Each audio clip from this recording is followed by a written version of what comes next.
Hi friends, నేను ఇవాళ ఈ బ్రెడ్ తోటి బ్రెడ్ బాల్స్ చేస్తున్నాను. ఇదంతా ఇలా తీసేసుకుంటున్నాను అనమాట.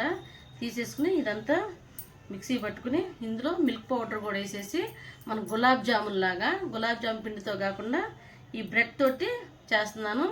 ఎందుకు చేస్తున్నానంటే మా అమ్మాయి వాళ్ళ స్కూల్లో మాస్టర్ షెఫ్ కాంపిటీషన్ జరుగుతుంది, అందువల్ల నేను చేస్తున్నాను. వచ్చేసైడ్ ఎలా చేస్తారో చూద్దురు. ఓకే ఫ్రెండ్స్, ఇందులో కొద్దిగా మిల్క్ పౌడర్ కూడా వేసుకుంటున్నాను అనమాట.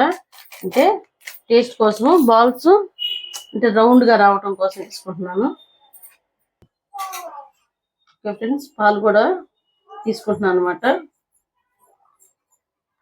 ఇందులో కొద్దిగా నెయ్యి తీసుకుంటున్నాను.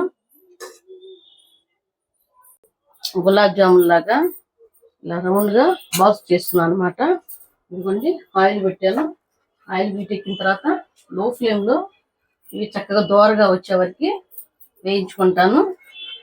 ఇదిగోండి ఫ్రెండ్స్, నేను సిమ్లో పెట్టుకుని అంటే బ్రౌన్ కలర్ వచ్చే వరకు కూడా వీటిని నూనెలో ఇలా వేయించుకోవాలి. ఓకే ఫ్రెండ్స్, ఇవన్నీ గులాబ్ జామున్ లాగా నూనెలో వేసి తీసామన్నమాట. ఇలా రావాలంటే ఎక్కువ పాలు తీసుకోవాల్సింది, మేము కొద్దిగా తగ్గించి తీసుకున్నాం, అందువల్ల ఇలా వచ్చేసినాయి బాల్స్. ఇవి ఇదిగో పంచదార ఏరు పక్కన పట్టుకున్న తర్వాత ఇవి ఇందులో వేసేస్తాం అనమాట.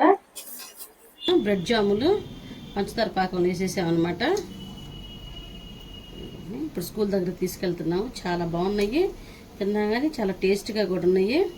గులాబ్ జామున్ కంటే కూడా చాలా టేస్ట్గా ఉన్నాయి, అందుకే వీటికి బ్రెడ్ జాములు. ఒకసారి చూడండి నా వీడియో. ప్రతి ఒక్కరు నచ్చితే లైక్ చేయండి, షేర్ చేయండి, సబ్స్క్రైబ్ చేసుకోండి. ఒకసారి ట్రై చేసి నాకు కామెంట్ చేయండి. Okay, bye.